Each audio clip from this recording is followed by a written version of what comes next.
Hello tout le monde. Hello. Bienvenue sur Comeback Podcast, vous êtes en compagnie de Marie-Rose et Ilébora. Générique.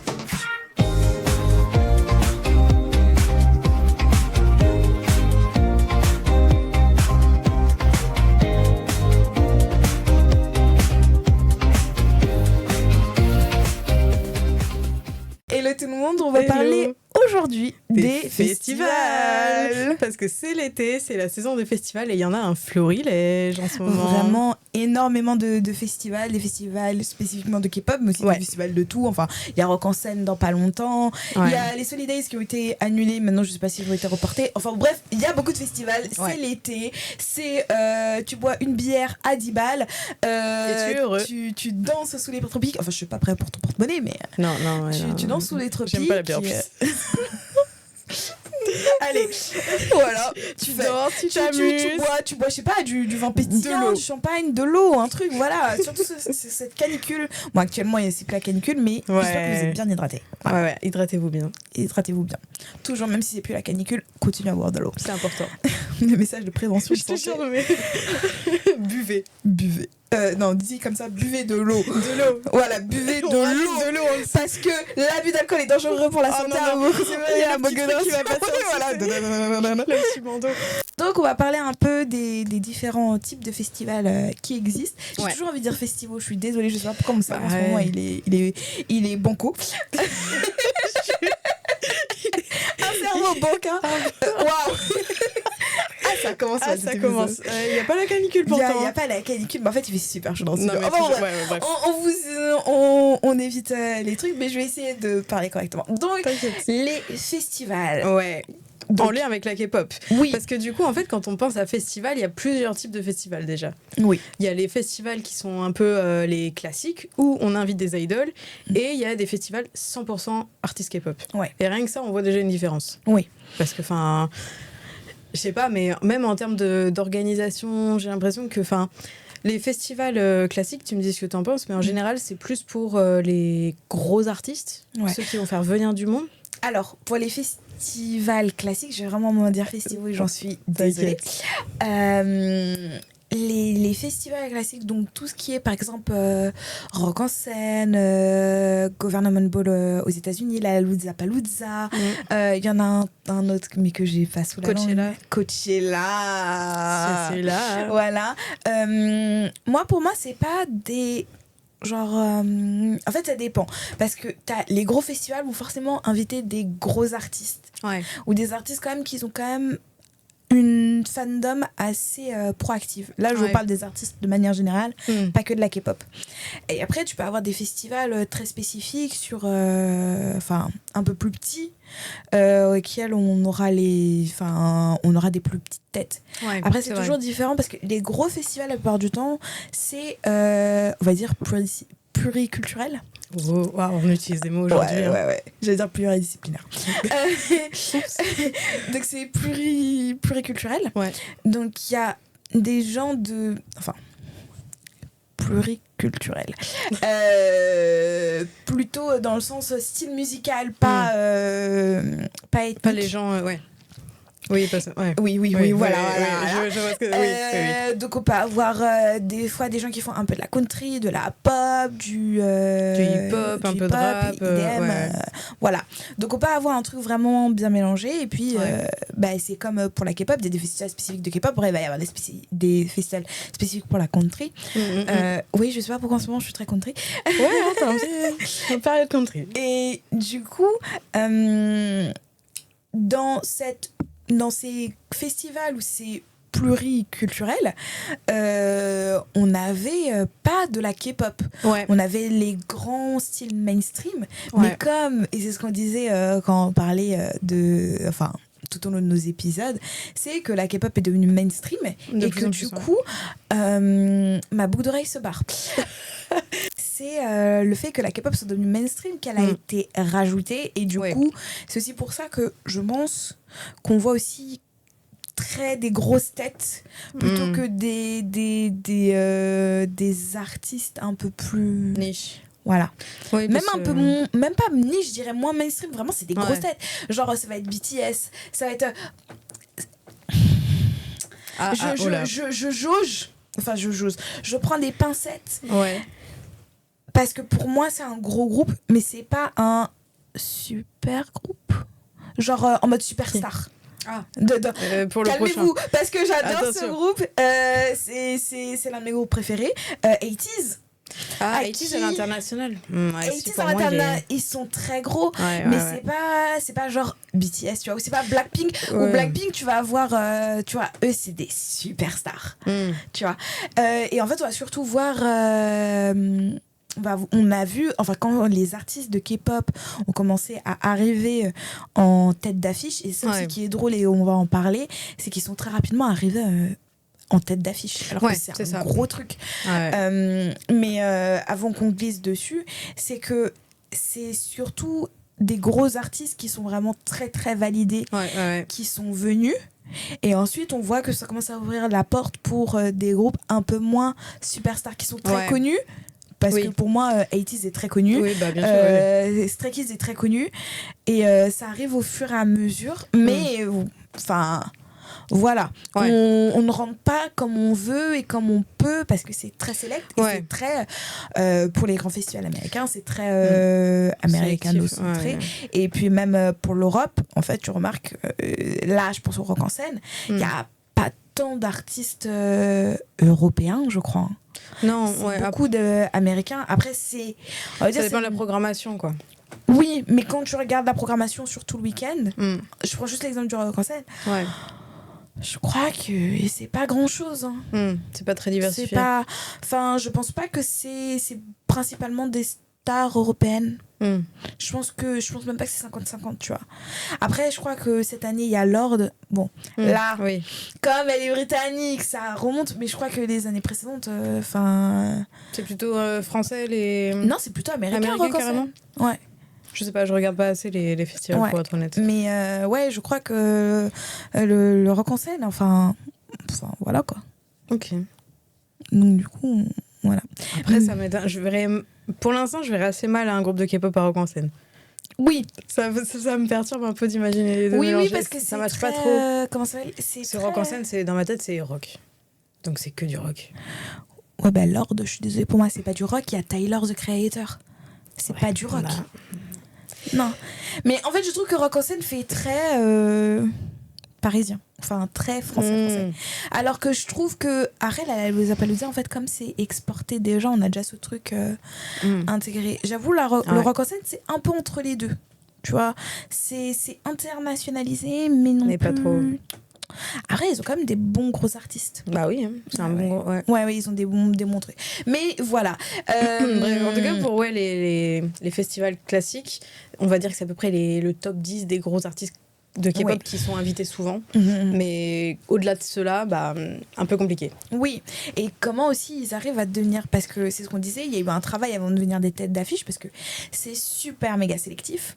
Et que être tête d'affiche, c'est vraiment... En gros, c'est vous qui porter le festival en un sens. Oui, parce que c'est vraiment le premier nom qu'on va voir quand on va regarder les artistes qui sont mis en avant, et puis c'est aussi ceux qu'on va le plus mettre en avant sur les réseaux sociaux, dans la communication derrière.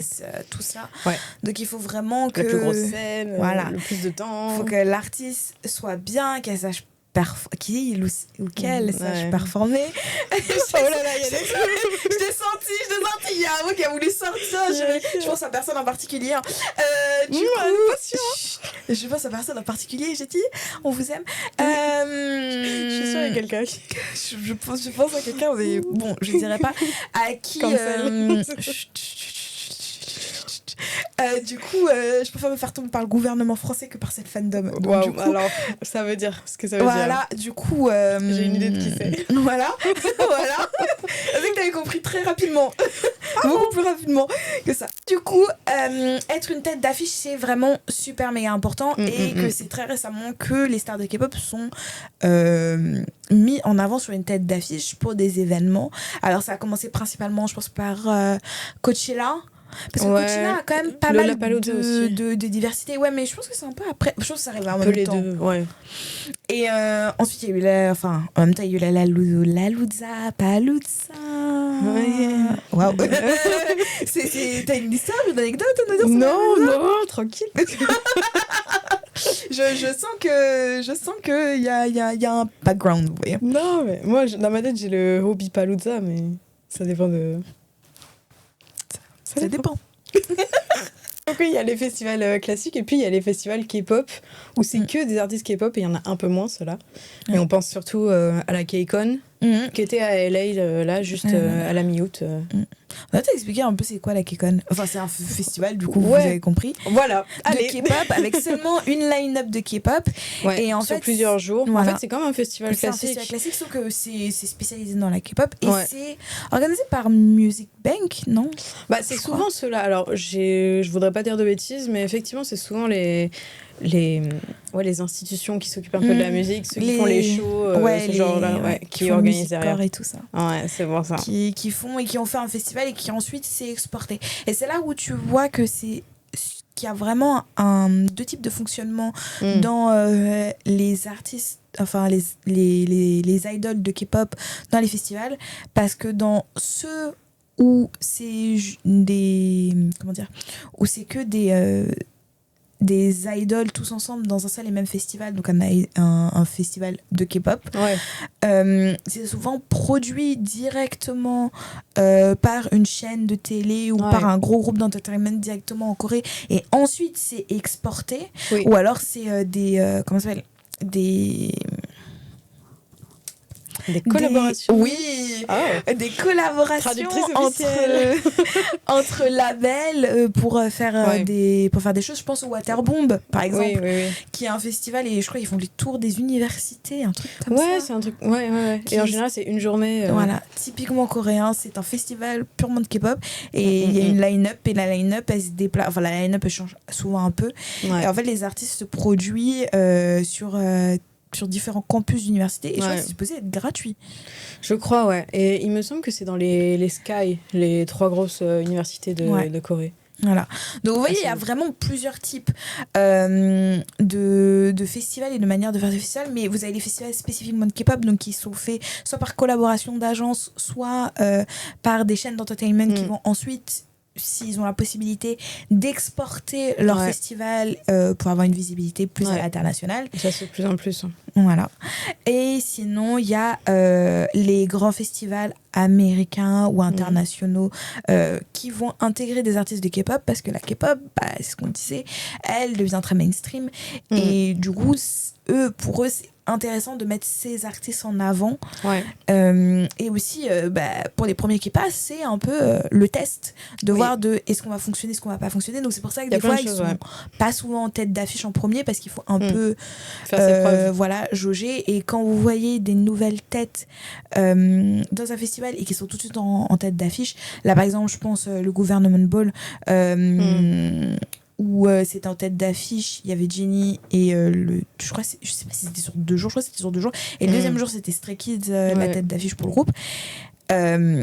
Comment ils ont réussi à être tout de suite en tête d'affiche, c'est parce que ce soit pour Jennie ou Stray Kids, ils avaient déjà fait leurs preuves.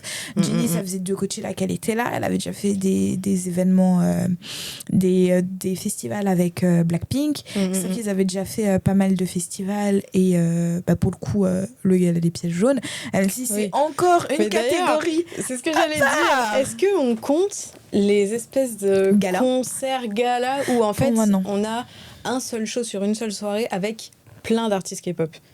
Parce que il y a c'est pas le Music Bank, je crois, qui fait ça, ou non, il y avait eu un concert comme ça, il me semble, à Barcelone. Faudrait que je retrouve le nom, mais peut-être que je dis des bêtises. En fait, c'est là où c'est intéressant de vraiment comprendre qu'est-ce que c'est qu'un festival.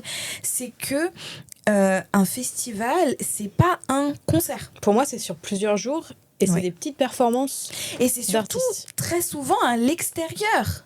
Oui, c'est vrai. Les concerts, les scènes ouvertes. C'est des scènes ouvertes. C'est pas dans un stadium, c'est pas dans un truc. À la rigueur, c'est dans un hippodrome. C'est ciel ouvert. Ça va nous permettre d'ailleurs de faire la transition entre qu'est-ce que c'est, différents festivals versus concerts. Oui. Parce que, voilà, comme on dit, du coup, un festival, c'est souvent sur plusieurs jours. Un concert, ça peut aussi l'être sur plusieurs jours. Oui. Mais c'est souvent, pour les concerts, un seul artiste. Oui. Alors que les festivals, il y en a plein.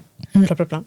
il y a une tête d'affiche qui est souvent un peu plus mise en avant, qui a un peu plus de temps en termes de performance, alors que les autres, ils passent un peu plus rapidement. Et c'est surtout un artiste, une performance. Oui. C'est pas quand vous avez un concert de 2 jours, ça va être la même performance, ça va être 3 heures de performance qui va être repris le lendemain. C'est pas un seul show qu'on repositionne, c'est vraiment un one-shot en fait. Ouais. C'est tu viens, tu performes, t'as ton temps qui t'est attribué et c'est fini, et c'est ciao. Après, voilà quoi. Sauf si tu fais plusieurs jours, mais c'est assez rare, ou tout du moins pas en tête d'affiche. Ouais. Après, la grosse différence aussi, c'est que c'est pas du tout le même public. Oui. Pour les festivals et pour le concert. En général, le concert, c'est quand même ta fandom qui vient te voir. Oui, qui vient principalement. Alors que dans les festivals, en théorie, on a un mélange parce qu'il y a tous les artistes qui font venir des gens. Oui, et du coup, en fait, c'est vous qui choisissez où est-ce que vous voulez aller. Parce que les festivals, la plupart du temps, c'est soit il y a une seule scène, soit la plupart du temps, il y en a au moins 2 minimum, ça dépend de la taille pour du un festival. peu pour un peu pouvoir bouger. Mais résultat, quand vous venez pour regarder potentiellement votre artiste, ou vous venez pour attendre que votre artiste y passe. Donc vous pouvez tomber sur un groupe et découvrir des artistes, et c'est ça qui est bien avec les festivals, alors que les concerts, le public il est acquis. Voilà, en fait. il tu est acquis. sais pour qui tu viens et t'es là. Et c'est un peu comme quand on parlait des concerts où est-ce qu'il faut se placer en fausse ou je sais pas quoi. En général, pour les festivals, si tu veux voir ton artiste, c'est déjà que de la fausse. Et si tu veux aller voir ton artiste, faut que tu ailles devant tout de suite et tu attends. Et dans ce cas-là, si c'est pas le premier qui passe, t'en vois plein d'autres et c'est là où tu découvres des choses. Et souvent c'est très intéressant. Ouais, ça peut être pas mal. C'est pour ça que vraiment, faut ça c'est pour vous, c'est un conseil. Qu'est-ce que vous voulez? En fait, le festival, c'est le bon truc si vous voulez voir plusieurs artistes que vous kiffez ou qui passent pas en tournée et vous voulez quand même voir une performance. Et pour découvrir aussi. Voilà, et pour découvrir. Mais il faut se dire que ça peut être beaucoup d'attentes. Oui. Que aussi, et ça c'est une différence qu'on n'a pas mentionnée entre les concerts et les festivals, c'est que les festivals, ça commence souvent l'après-midi et ça continue jusqu'au soir. Donc le concert, c'est très le soir. Enfin bref, donc ça veut dire c'est des longs temps d'attente, découvrir, marcher. Et puis le festival, c'est comme le concert, c'est une expérience, mais qui est totalement différente. Ah mais complètement. Pour le coup, parce que là, vous allez manger, vous allez échanger avec des gens de différentes fandoms, alors que quand vous êtes dans un concert, c'est plus avec une réunion de famille. Voilà, une collaboration. Là, il y a vraiment ce côté de on découvre d'autres artistes, mais aussi d'autres personnes, d'autres fandoms. Et c'est là où ça devient intéressant. Ouais, en fait, on peut dire que le festival, t'es là pour la musique, pour découvrir la musique, alors que pour le concert, t'es là pour l'artiste. Et parce qu'en fait, il faut aussi qu'on parle des prix, parce que les festivals, c'est en théorie pas du tout les mêmes prix qu'un concert. Oui. Alors ça dépend maintenant des festivals. Oui, il y a des festivals, les prix, voilà. Ils commencent à monter les prix. Hein. Ça fait vraiment un peu ça gonfle. Ouais, surtout que quand tu prends un pass sur plusieurs jours, ça pique. Hein. Ouais, ça fait très mal. Mais en théorie, les festivals, c'est là pour faire découvrir la musique. Et en fait, t'es pas forcément là pour voir ton artiste de tout devant, etc. C'est pas fait dans sorte que tu puisses le voir. C'est pas conçu pour que ce soit un mini-concert de pas de 3 minutes, mais de 30 minutes, avec juste une performance. Faut penser que si vous êtes là, il faut être ouvert d'esprit, faut aller découvrir, faut aller papillonner. Alors vous pouvez acheter une place pour un festival pour aller voir cet artiste en particulier, mais ne vous fermez jamais à la possibilité. C'est plus un épisode sur la tolérance, sur la découverte. Ouvrez vos horizons, ouvrez vos chakras. On va faire une petite méditation guidée. Mais du coup, profitez. En plus, j'aime bien parce que je suis habillée en bleu, et bleu, c'est la couleur du 3e œil. Donc, ouvrez le chakra du 3e œil. Ça se trouve, c'est pas la bonne couleur. Je pense que c'est plutôt le violet, mais on va faire comme si c'était la bonne couleur. Non, je crois. Je sais pas. Bon, c'est un des deux. Je vais mettre un diagramme de chakra, mais recherche Google pour cet épisode. Let's go. Voilà. Mais donc, vraiment, profitez et aussi prenez bien compte en amont que vous allez payer un billet et qu'il faut pas vous frustrer si vous ne voyez déjà pas bien. Après, c'est une question d'organisation et de chance. Et le fait de vous dire que la performance va être courte. Parce que c'est le but. C'est prévu, parce que j'ai vu des gens se plaindre des fois de trucs en disant oui, la performance a été trop courte, j'ai payé tant d'argent. Mais c'est des gens qui performent, c'est un roulement, donc il faut accepter le roulement. Non, mais je peux comprendre quand tu viens pour un artiste spécifiquement et que t'es... Après, bon, en festival, tu peux bouger, donc s'il y a une musique que t'aimes pas ou un artiste que t'as pas envie de voir, tu peux bouger. Oui, tu peux changer de scène. Ça peut se faire. Alors que quand t'es coincé dans la même salle... Voilà, en fait, c'est bien quand t'es fan, t'es soit multi-fandom, soit t'aimes bien écouter d'autres trucs que ton truc. Là, franchement, les festivals, c'est fait pour vous. Grave. Alors là, oui. Je dis ça, alors que moi, jamais je mets un pied dans un festival. J'adore. Voilà. Non, mais en fait, j'aime pas le mood. Après, je pense que j'ai déjà fait des festivals, mais... c'est pas, enfin c'est une parenthèse que je veux pas mettre. En vrai, enfin pour avoir fait 2-3 trucs à droite à gauche, j'étais pas vraiment là pour la musique, très honnêtement. J'étais plus là pour passer un moment avec mes potes. Voilà, mais c'est pour ça que vous dites que c'est grave une ambiance. C'est ça, en fait, c'est plus un fond musical, et là c'était vraiment chill. Mais après oui, après ça dépend du type de musique, parce que quand tu vas à Tomorrowland, t'es pas là pour chill. Je pense. Du coup, quand on sera riche, on fera passer en frais de société une journée de festival juste pour l'expérience. On vous fera un retour. On vous fera un vlog. On vous fera un retour. Invitez-nous. On vous fera un retour, vous inquiétez pas. La K-Con, si vous nous voyez. N'hésitez pas. Moi, le Lollapalooza, Coachella, tout le monde. On est là. La Lollapalooza cette année, elle a été annulée. N'hésitez pas l'année prochaine, surtout si vous invitez des gens, des artistes de K-pop. N'hésitez pas. On est là. Ce Stray Kids, du coup. Oui, on est intéressés. N'hésitez pas. N'hésitez pas, vraiment. N'hésitez pas. Donnez-nous des backstage pass. On est en train parce de qu'on va faire des. Non, mais là, on des places, là.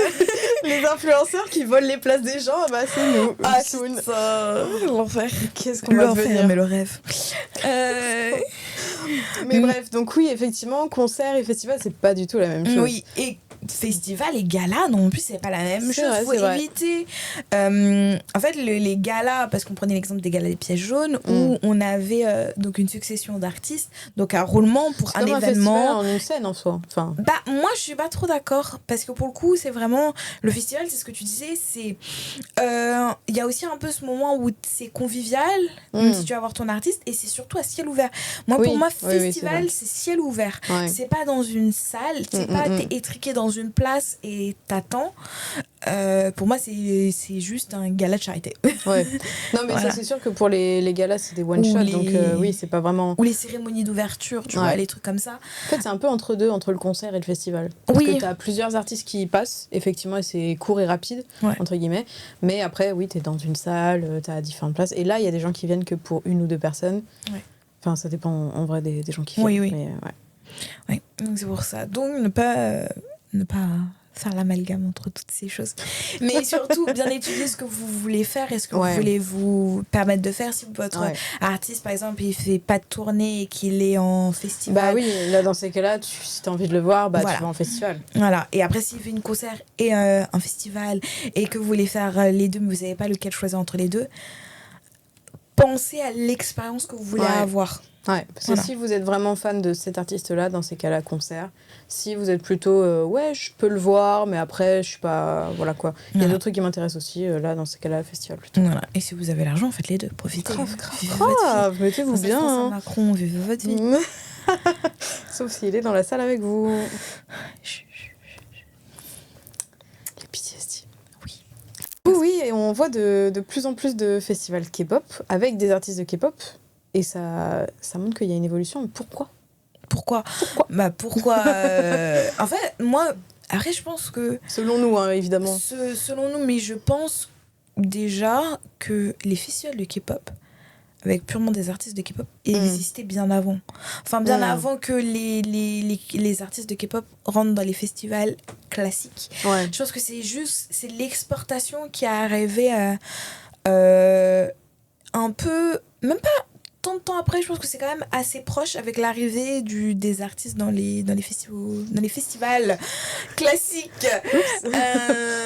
Parce que je pense que ça en a toujours existé. En fait, il y a vraiment des festivals pour tout. Genre, regardez en France, il y a vraiment des festivals pour tout. Donc, je pense que ça existait déjà bien avant de se faire exporter. C'est mais vraiment... qu'en Corée avant, du coup. Ouais. Mais c'est vraiment... Qu'est-ce qui a plutôt déclencher cette internationalisation, cette exportation? Pour moi, c'est probablement parce que la musique s'est exportée de plus en plus, qu'il y a eu une demande. Et puis, on va pas se mentir, quand tu es un festival et que tu organises et que tu as envie de faire venir des gens, si tu as un gros artiste que tu sais va faire venir des gens et en plus les fans sont là sur les réseaux sociaux, etc., c'est que du bénéf. Donc tu l'invites et puis... Oui, mais pour les festivals qui sont déjà créés en Corée, qui s'exportent directement, pas des artistes qui sont exportés. Non, moi je pense aux festivals classiques qui invitent des artistes K-pop. Dans ce cas-là, eux, c'est probablement parce qu'ils voient les chiffres, ils voient la demande et ils se disent ok, nos billets ils vont bien se vendre, quoi. Du coup, moi je parlais plus particulièrement, tu vois, des concerts qui sont des festivals qui sont exportés. Parce que tu vois, je me dis à quel moment ils sont dit en Corée, ça y est, c'est le moment d'exporter. Aussi, il faut aussi trouver des partenaires parce que vous pouvez pas exporter votre festival comme ça, il faut trouver des salles. Et je me demande s'ils prennent pas des partenaires locaux qui leur aident. Je pense que si. Je pense que si. En vrai, je pense qu'en fait, que ce soit pour les artistes K-pop qui sont invités dans les festivals classiques et les festivals K-pop qui s'exportent, je pense que la raison, c'est la même. C'est parce qu'en fait, la K-pop est devenue un peu plus mainstream. À l'international, il y a de la demande et du coup, ils font venir des gens ailleurs. Et je pense qu'en plus, il y a un double intérêt pour les festivals K-pop avec que des artistes K-pop. C'est qu'en même temps, on le mentionne pas trop, mais c'est vrai que... souvent, il y a aussi une mise en avant de la K-culture. T'as de la K-food, t'as des petits trucs comme ça autour du festival, en plus de la musique. Et je pense que c'est aussi une opportunité pour eux de partager la culture coréenne, de la diffuser, faire un peu de la propagande, si on veut. C'est du soft power, c'est pas de la propagande tout de suite. Non, mais voilà, quoi, c'est en fonction de comment on le conçoit, mais c'est un peu le but de valoriser, de faire connaître, etc. Et c'est probablement pour ça qu'ils se sont dit, ok, on voit que nos artistes font des tournées à l'international de plus en plus, les world tours, les trucs comme ça. Du coup, ils visent les mêmes pays, les mêmes villes, quoi. Ouais, je suis d'accord, mais je me suis toujours posé la question de... Est-ce que la volonté des festivals purement K-pop faits en Corée puis ensuite exportés, c'est pas parce que les personnes qui le créent ont vu la popularité des festivals plus qu'ils ont vu la popularité de la K-pop à l'international? Je sais pas si tu vois ce que je veux dire. Parce que par exemple, là, il y a un projet qui est mis en ce moment en place et en cours. C'est avec HYBE, JYP, SM et YG et le gouvernement coréen, merci. J'allais dire gouvernement international. Moi, international. Et du coup, ils veulent faire un projet. En fait, ils veulent faire une Coachella, mais coréenne. Et le but, c'est ce qui est sorti dans les premiers retours, c'est qu'ils veulent faire un festival qui promouvoit la culture coréenne. Ouais, c'est vrai. Et donc vraiment, et leur objectif, c'est d'avoir une édition coréenne et ensuite l'édition suivante ou 2 éditions après ils veulent l'exporter, donc c'est un peu leur Lollapalooza qui est parce que t'en as une à Chicago, t'en as une à New York, t'en as une à Paris, donc et je pense que c'est un peu leur objectif et c'est pour ça que je me dis, est-ce que les festivals de K-pop purement faits en K-pop sont partis à l'international parce qu'ils voient que la K-pop fonctionne à l'international, ou est-ce que c'est parce qu'ils voient que les festivals sont un très bon moyen de promouvoir des artistes? Moi je pense que c'est plus ça effectivement, la deuxième option, le fait que ça permet de promouvoir leurs artistes, et en plus là quand c'est des labels qui organisent, c'est vraiment parce que ils savent que leurs gros artistes ils seront invités et qui vont pouvoir un petit peu faire de la propagande entre guillemets, si on part de ce principe-là, ils vont pouvoir diffuser ailleurs, alors que leurs plus petits artistes, eux, il va falloir les booster un peu plus, quoi. Donc je pense que c'est le bon moment.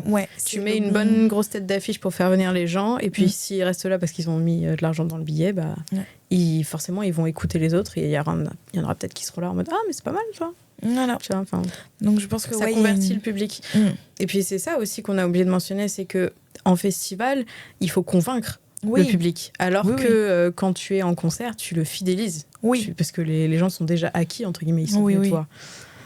Parce que tu les fidélises, ils sont pas acquis. Du coup. Bah, tu les fidélises, tu les fais rester plus longtemps, quoi. Oui. Tu fais en sorte qu'ils restent encore plus. Oui, je vois. Parce que là, dans ces cas-là, oui, on voit que, en fait, dans les festivals, j'ai l'impression que tout est misé sur, effectivement, 5 minutes de performance ou 10 minutes, ou enfin, ça dépend du temps. C'est super méga compliqué d'arriver à accrocher les gens en 10 minutes.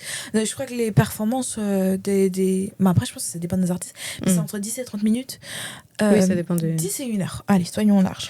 Ouais, une heure, gros max. Ouais, gros max. 30 minutes. 30 minutes, 35 minutes. Parce que c'est rare, une heure de... Non, 30 minutes. Donc, 10 à 30 minutes où vous performez et vous devez arriver à convaincre des gens qui, souvent, ne vous connaissent pas, qui peuvent avoir des a priori sur votre style musical. Surtout à l'international. Hein. Voilà. Et c'est là où ça devient très compliqué. Et aussi, ça peut influencer sur la manière dont on performe parce que c'est un public différent. Donc c'est comme quand vous parlez à n'importe quel interlocuteur, vous n'allez pas vous adresser à la personne de la même manière. Bien sûr, vous n'allez pas avancer les mêmes arguments pour pouvoir convaincre quelqu'un, et c'est ce qu'ils font là. Je pense certains artistes, je pense qu'ils adaptent un peu leur performance. Oui, il y en a qui disent qu'ils se donnent encore plus à fond quand c'est les performances comme ça, parce qu'il faut convaincre les gens, alors que quand c'est leurs propres fans, il y en a qui sont un peu plus chill, en mode vas-y, quoi. Ouais, mais ça fait pas un peu le truc de genre de premier de la classe, genre c'est la première fois, c'est pas le premier de la classe, le premier jour de la classe où on est tout beau, on est tout lisse, on est tout parfait. Ouais, on est tout parfait, parce que tout beau, tout lisse, non, ils sont tous foufous quand ils sont à l'international, mais ils sont en mode tout propre sur eux, je vais te donner le meilleur de moi-même. Alors qu'après, vraiment, c'est vraiment les terminales qui ont les deux gros pieds sur la table quand ils sont en concert.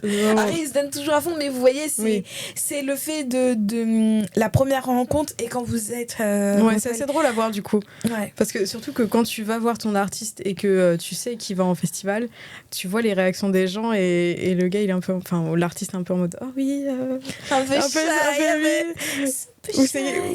shy.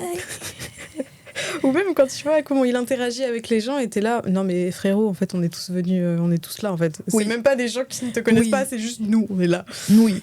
C'est ça aussi, est-ce que c'est vraiment, quand on voit l'engouement des fandoms, est-ce qu'il y a vraiment tant de personnes que ça qui découvrent à 100% des nouveaux artistes K-pop dans les festivals classiques? En fait, je sais pas, ce serait des stats. C'est top, les stats, normalement. Mais je crois pas qu'on ait ce genre de stats. Parce qu'en fait... c'est un peu compliqué à trouver. Bah oui, parce qu'en fait, comme vous avez juste le pourcentage, vous pouvez peut-être potentiellement, si vous creusez de ouf, trouver le pourcentage de gens qui sont fans et les non fans, mais en fait vous pouvez pas savoir la quantité de personnes qui vont se retrouver dans une stage. En fait on peut juste le voir à la fin, si on peut voir à peu près les photos, tu vois à peu près ceux qui sont des laïciques, ceux qui sont pas de laïciques, mais c'est trop vague, disparate. Tu vois, ça peut être des gens aussi qui peuvent arriver en plein milieu de la performance, ils arrivent, ils sont sympas, viens, on va les regarder. Enfin, c'est trop truc, comme c'est ouvert et que tout le monde peut venir repartir dessus. Vous pouvez pas genre mesurer ça. Mais après, c'est qu'en fait j'ai en tête le Hopi Palooza, où c'était J-Hope qui était à Lollapalooza, et il y avait vraiment une crowd, j'ai plus le nom en tête, un public énorme. Et là tu pouvais pas nier que les gens étaient là pour aller le voir, donc dans ces cas-là c'était plutôt des armies qui étaient là, plutôt que après ça peut être des fans sans être des fans, des gens qui aiment la musique sans être des armies, tu vois. C'est en fait tous les oui, je sais, vous êtes partout. Nous on est des armies, c'est pas, il y a pas les fans de J.O., c'est les armies tout court. Non, mais des gens qui aiment bien leur musique, ou qui passent, qui disent c'est sympa, viens, on y va. Mais après ils vont être il y a un grand chose qui soit en arrière de salle, ou alors des gens qui accompagnent des potes. En fait, ceux qui vont être en arrière de salle parce que toutes les amies vont être devant la salle parce qu'elles auront compé, tu vois. Non, mais ce que je veux dire, c'est que quand on voit que pour certains artistes, et pour les artistes K-pop, que à chaque fois les publics sont énormissimes, on peut pas nier qu'il y a quand même une énorme partie du public qui vient des fandoms, et que dans ces cas-là, mais par A plus B, ça me semble un peu logique parce que les grosses majorités de billets, quand tu les achètes, en fait, t'achètes. Ce sont des fans qui achètent, c'est normal parce qu'ils veulent voir leur artiste. Donc, oui, en un sens, je suis d'accord avec toi. Mais ce que je veux dire, c'est que est-ce que quand on voit ce phénomène-là, est-ce que c'est si intéressant pour certains artistes de tester les festivals quand on voit qu'en fait c'est leurs fans qui viennent en fait et que le taux de conversion est peut-être minimum quand il y a Moi je pense que oui, parce que tester les festivals, je pense de leur point de vue, c'est pas comme nous on l'entend et comme on la dépeint dans notre truc. C'est pas genre juste se faire connaître à l'international, c'est toute une autre en fait c'est comme nous, et la différence entre concert et festival, c'est différentes préparations, enfin toi, je sais pas, mais moi je sais que c'est pas les mêmes versions des albums, les mêmes versions des chansons qui sont performées. Nous, non. Nous, des fois, en fait, c'est des versions justement festival qui après, ont c'est les remixes. Voilà, les remixes, c'est ça que j'ai cherché. Oui, il y a des remixes qui sont trucs. Enfin, c'est pas la même préparation, c'est pas le même temps de préparation, c'est pas la même scène. C'est aussi, garde en tête qu'il peuvent y avoir du monde qui n'est pas leur fan, même si c'est qu'une toute petite poignée. Donc, dans leur tête, c'est quand même aussi... faut quand même un peu essayer d'attraper du monde. Et en fait, tu prépares pas un festival comme tu prépares un concert. Un concert, tu sais qu'il faut que tu dures. Que le but, c'est d'être sur la durée. Alors que le festival, t'es supposé être explosif tout de suite. Vraiment accroché, marquer l'œil. Et donc, je pense qu'ils se préparent pas pareil et que même dans leur tête, ils se disent là, il faut qu'on donne tout là. Alors que concert, c'est vraiment, faut que tout le monde passe. Enfin, c'est principalement, je pense que c'est que tout le monde passe un bon moment, que tout le monde sente qu'on est unis en tant que fandom, que ceci, que cela.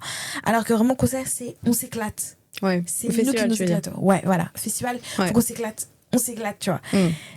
Et je pense que même si c'est dans un coin de leur tête, je pense pas que ce soit leur priorité du fait que... Enfin, je pense pas que la priorité, c'est on y va pour se faire connaître internationalement. Parce qu'ils savent que ça dépend des groupes peut-être. Après, moi je pars du principe que si ils sont dans les gros trucs, enfin dans les gros festivals, c'est qu'ils sont en tête d'affiche, c'est qu'ils savent déjà qu'ils sont connus à l'international. C'est plus pour les légitimer à l'international. Pour moi, de mon point de vue, plus que de les faire connaître à l'international, parce que s'ils ont réussi à avoir une tête d'affiche, en tout cas je parle pour ceux qui ont des têtes d'affiche, c'est déjà de toute façon c'est déjà fait, ils sont déjà voilà acquis, alors pour moi c'est plus une question de fidélisation, parce que ces grands festivals ont vraiment ce côté de c'est vraiment un gros truc, c'est des incontournables, c'est des grands festivals que franchement tout le monde connaît, genre une grosse partie connaît. Genre la Coachella, c'est toujours de trouver des gens qui ne connaissent pas c'est quoi la Coachella. Oui, non, mais de toute façon, les festivals... Après notre génération. Oui. Après, moi, je pense que l'objectif, c'est peut-être plus de tester des choses. Tester les sons et voir comment les gens réagissent. Oui, pourquoi pas aussi. C'est pour ça que je voulais mettre une nuance, c'est parce que du coup, si le but, c'est de tester leur son sur un public qui ne les connaît pas, c'est un peu faussé, parce que juste leur nom fait venir les gens. Oui. Donc, c'était juste pour mettre ça la nuance. Après, ils peuvent vouloir tester, mais avec juste des fans. Enfin... dans ces cas-là, ils peuvent tester avec des fans. Enfin, voilà. Bon, on ne connaît pas leur ambition. Ouais, mais en tout cas, c'est sûr que s'ils sont en tête d'affiche, c'est que c'est déjà légitime et que voilà. Oui. Donc en fait, on ne sait jamais c'est quoi leur motif derrière leur ambition, leur ambition derrière le festival. Et résultat, ça me fait rebondir sur un truc qu'on avait dit un peu précédemment, mais que je trouve qui est aussi intéressant d'intégrer quand on parlait tu sais du potentiel festival qu'il va y avoir créé entre les quatre labels, et de dire que c'est mettre en avant les groupes un peu moins connus ou des gens un peu plus niches. Et on parlait, parce que pour moi, ce qu'on disait, il y a les différents types de festivals. Il y a les festivals donc, juste de la K-pop avec que des artistes de K-pop, et les internationaux, on rajoute des artistes de K-pop. Il y a un autre type de festival auquel on n'a pas parlé et qui est un peu dans ce que tu disais, mettre en avant des plus petits artistes, mais qui est créé par de la K-pop. Et oui, il n'y a pas que des artistes de K-pop. Lesquels ? Et c'est là que je vais débloquer un truc parce qu'elle savait pas. En fait là c'est un de me tilter que en fait il faut que je vais en parler dans mon prochain K-Zoom, donc pas K-Zoom, K-Flash. J'en ferai sûrement un K-Zoom parce que je pense que c'est aussi très intéressant d'en parler. Stray Kids fait un festival eux-mêmes. Ils organisent un festival j'ai plus les dates, je crois que c'est 1 ou 2 semaines. Donc c'est eux qui organisent, ils sont également en tête d'affiche et ils ramènent des artistes et ça se passe en Amérique latine et c'est un festival qui bouge dans différentes villes. Ok, parce que du coup j'étais en train de me demander par rapport au format ce que ça allait donner. Ouais, donc en fait c'est festival, je crois, une journée, une ville et différentes têtes d'affiche. Ok. Je crois qu'il y a 3-4 villes. Et c'est qu'en Amérique du Sud, donc soyez heureux. Ok, donc ils font un test là-dessus. Et du coup, en termes d'artistes K-pop, on a déjà un peu des line-up. Il y a les line-up, ça fait juste ici parce que je n'ai pas tous les noms. Mais je sais qu'il y a, en tête d'affiche, il y a le groupe Next, qui est aussi sous JYP et qui est un peu plus petit, mais qui sont très bien, allez les écouter. Et ensuite, on a des artistes latinos, je crois. Sur le truc, il faudra regarder le flyer. Ouais, je pense que c'est plus une collab entre du coup les artistes d'Amérique latine et K-pop. Avec JYP. Potentiellement. Mais en tout cas, il faut voir les artistes K-pop s'il y en a d'autres labels ou pas. Ah non. C'est que du JYP. En fait, je crois qu'il y a que Stray Kids et Next et après, c'est plus. Oui. Je crois que. Et c'est eux qui organisent ? C'est Stray Kids. Genre, en fait, l'événement s'appelle Stay City. Ah ouais. Ouais. C'est bizarre ce truc. Oui, c'est pour ça. Et c'est pour ça que là, c'est. Qu'est-ce que vous foutez ? Oui, parce qu'il se trouvait qu'ils n'avaient pas assez de taf. Non, mais je te jure. Parce qu'au mois de septembre, je crois qu'ils sont 3 jours en Corée du Sud à tout casser. Parce qu'en même temps, ils sont en tournée. Donc, du coup, voilà. Et ils ont calé ça en plein milieu de date de tournée. Pourquoi pas, écoutez, on va surveiller ça, parce que du coup, c'est un format un peu hybride. Oui, je sais pas. Donc c'est pour ça, c'est à voir comment ça va être fait, comment ça va être présenté, quand ça sera fait, est-ce qu'il y aura plus d'infos. Mais apparemment, c'est à l'initiative de Stray Kids, c'est validé, c'est acté, les billets ont été mis en vente déjà, je crois. Ou alors c'est dans pas très longtemps. Enfin bon, bref, l'événement, c'est mi-septembre. L'événement m'a l'air super intéressant, surtout pour ce qu'on est en train de parler. Là, oui, c'est un format hybride. C'est vraiment un format très hybride et à voir est-ce que c'est les seuls qui existent parce que ça se trouve on n'a pas bien fait nos recherches et on ne sait pas, mais en tout cas pour moi ça me semblait comme assez innovant que ce soit des artistes qui lancent eux-mêmes, des artistes de K-pop qui lancent eux-mêmes leur festival et que ce soit pas que des artistes de K-pop qui se retrouvent dedans. Oui, ouais. Voilà. Donc c'est forcément à l'initiative de JYP parce que JYP c'est leur label, tu vois, donc il y aura toujours JYP, mais oui, je crois qu'ils font 4 grandes villes en Amérique latine. Écoute, on va suivre ça pour voir comment ça se passe. Ouais.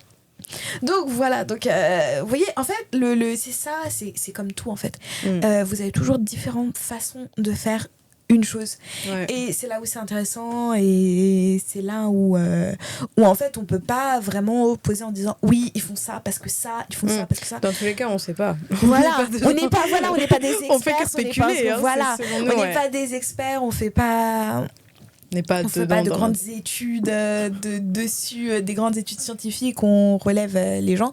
Mais c'est vrai que les pistes qu'on a posées peuvent être une façon de voir les choses. Ouais, et ça me fait penser que quand on continue sur les formats hybrides, il y a les espèces de festivals, mais qui étaient aussi pendant le Covid, où c'était des festivals en ligne, où en fait il y avait des diffusions de concerts d'artistes sur plusieurs jours. Là, du coup, je pensais au Bang Bang Come de BTS, où c'était les anciens concerts qui étaient rediffusés pendant 2-3 jours. T'avais genre 48 heures de contenu qui étaient payants, mais qui sont maintenant gratuits, enfin qui étaient gratuits pendant 2 jours. Ah oui. Non-stop. Bien. C'était la première édition. Mais après, il y a plein de formats comme ça qui c'est vrai, qui existent et qu'on n'imagine même pas, en fait, au départ. Donc, voilà. Donc, vous fermez pas aux possibilités. Non, ça, je coupais.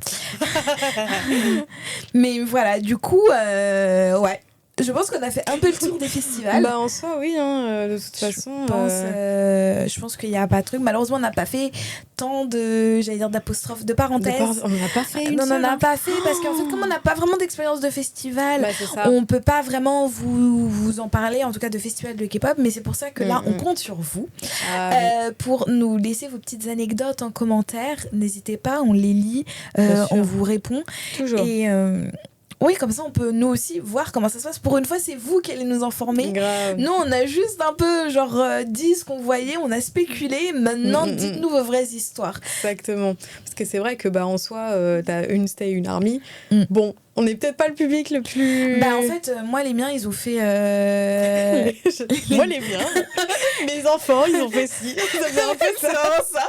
Les miens, c'est surtout aux États-Unis. À part le truc là qui va être en Amérique latine. Ouais. Ils ont fait le gala des pièges jaunes, mais pas un festival, du coup. Non. Ils ont fait un Lollapalooza Palooza, mais à ce moment-là, j'étais pas encore dans la fandom. Donc, du coup, oui, et après, ils vont partir au service militaire et puis c'est fini. Hein. On voulait finir sur une note joyeuse et là... Du coup, à voir. Donc, les miens, c'est la même. Hein. Ils font des trucs à droite à gauche. Mais en fait, ils sont plus tournés, les nôtres. C'est ça. Bah oui, parce qu'ils nous préfèrent, nous, au public à conquérir. Mais du coup, les festivals, je pense que c'est aussi vraiment une organisation au niveau du temps et du planning qui peut aussi être compliquée par rapport aux dates quand ils ont des événements. Ouais, en fait, ça dépend. S'ils sont en tournée, dans ces cas-là, ça va être une galère pas possible. Mais en vrai, ceux qui ont des contrats où ils ont plus des collabs avec des marques et qui, derrière, ils ont des petits projets solo à droite à gauche, les festivals, c'est peut-être plus simple pour eux à faire. Tout dépend. Et d'ailleurs, un truc qu'on a oublié... On était en train de finir l'épisode. Non. Comme d'hab. Il y a un truc qu'on a oublié de mentionner, mais c'est que, en fait, les retours derrière des festivals, c'est toujours très partagé.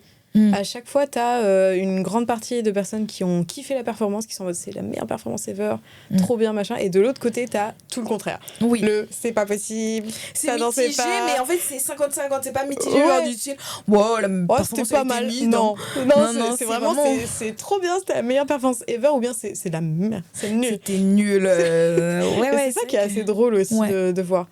Après, je pense que c'est un peu pour tout. Parce que pour les concerts, en fait, tu payes ton artiste et normalement t'es supposé le voir, donc à moins qu'il fasse vraiment de la merde, tu vas pas dire que son concert c'est de la merde. C'est ça. Et les festivals, en fait, je me dis que c'est souvent les personnes qui sont pas fans ou alors vraiment il y a eu une catastrophe et il y a eu une couille dans le pâté, tu vois. Ou bien s'il y a plusieurs artistes K-pop, t'es là pour ton artiste à toi et du coup tu vas voir la concu. Ouais. Et là tu juges fort. Je pense que c'est là-dessus, c'est pour ça que juger en fait comme on n'a pas toutes les statistiques autour du public, il y a que des spéculations qui peuvent être faites et dès qu'il y a spéculation, il y a diffamation. Voilà. Waouh. Là, on est pas. Là, fin de l'histoire. Voilà, c'est tout ce que j'ai à dire. On va s'arrêter là avant de se faire suivre. Non, mais c'est tout ce que j'ai à dire. Non, mais en fait, c'est simple de critiquer quelque chose parce qu'on est plus réceptif à la critique ou à la validation, parce que la validation nécessite toujours des preuves pour qu'on l'accepte. Alors que la critique, on le prend gratuitement. C'est ça. Puis après, de toute façon... Voilà quoi. Mais c'est aussi là pour ça. Il teste des choses, il voit des choses. Forcément, ça peut pas être toujours parfait. Mais c'est assez drôle de voir que dans les festivals, c'est là où on a peut-être, entre guillemets, une objectivité plus ou moins. Parce que dans les concerts ou dans les performances que K-pop, on a souvent que du positif, que des belles choses, que des trop bien. Et dans les festivals, on voit tout et son contraire en fait. C'est ça qui est intéressant à voir aussi. Voilà. On va peut-être finir là-dessus. Du coup, on va vraiment finir pour de vrai. Voilà. Donc, on espère que l'épisode vous a... Oui. On espère que l'épisode vous a plu. N'hésitez pas à vous abonner, à nous suivre sur nos différents réseaux qui s'affichent juste là-haut. Et nous, on se retrouve le 9 pour un nouvel épisode qu'on vous teasera sûrement en story. Pour ceux qui sont sur Spotify, vous avez un petit sondage où vous pouvez répondre pour deviner c'est quoi le prochain épisode. Exactement. Voilà. N'hésitez pas à répondre. Voilà. Et nous, on se quitte là-dessus. Donc du coup, ciao. Ciao, gros bisous.